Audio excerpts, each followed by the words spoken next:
ಒಳಗಡೆ ಹೋದನ್ ಬೇರೆಯವನು, ಹೊರಗಡೆ ಬಂದನ್ ಬೇರೆಯವನು. ಆದರೆ ಬ್ಯಾಗ್ ಮಾತ್ರ ಅದೇ ಇದೆಯಲ್ಲ. ಡ್ಯಾಡ್, ಇವರು ಗೊತ್ತು ಬಿಡಮ್ಮ, ನಿನ್ನ ಫ್ರೆಂಡ್ ಬಗ್ಗೆ ತುಂಬಾ ಕೇಳಿದೀನಿ. ಕಲಿಯುಗದ ಅರ್ಜುನನ್ ಹಾಗೆ ಕಾಲಿಟ್ ಕಡೆ ಎಲ್ಲ ಜೈ ಭೇರಿನೇ.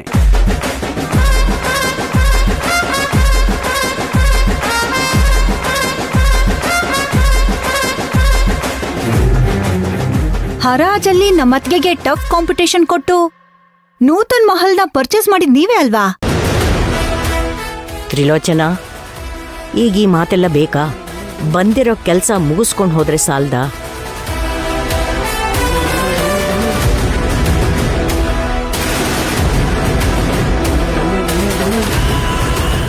ಸೋಲು ಗೆಲುವು ಎಲ್ಲಾದ್ರಲ್ಲೂ ಇದ್ದೇ ಇರುತ್ತೆ ತ್ರಿಲೋಚನಾ.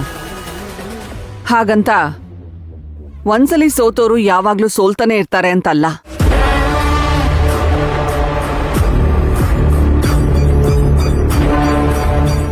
ಹಾಗೆ ಕೆಲವರು ಅನಿರೀಕ್ಷಿತವಾಗಿ ಗೆದ್ದು ಗೆಲುವಿಗೆ ರೂವಾರಿ ನಾನೇ ಅಂತ ಅನ್ಕೊಂಡಿರ್ತಾರೆ.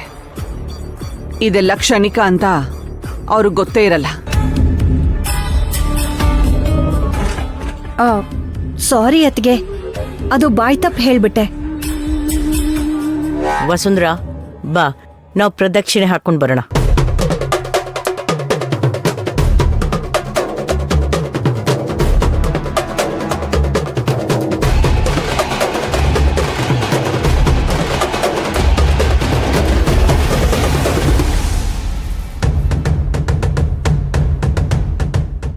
ಏನೇ ಇವಳು, ರಾಮೇಶ್ವರಕ್ಕೆ ಹೋದ್ರು ಶನೇಶ್ವರನ್ ಕಾಟ ತಪ್ಪಲಿಲ್ಲೋ ಅನ್ನೋ ಥರ ಯಾವಾಗ್ಲೂ ನಮ್ಮ ಹಿಂದೆನೆ ಸುತ್ತಾ ಇರ್ತಾಳೆ. ಕೋಇನ್ಸಿಡೆನ್ಸ್ ಅಮ್ಮ, ಹಾಗೇನೂ ಇರಲ್ಲ. ಇವಳನ್ನ ಮುಂದೆ ಇಟ್ಕೊಂಡು ಇನ್ವಿಟೇಷನ್ ಪೂಜೆ ಮಾಡಿಸ್ಬೇಕಾ? ಅವಳನ್ನ ಹೇಗಾದ್ರೂ ಮಾಡಿ ಹೊರಗಡೆ ಕಳಿಸು.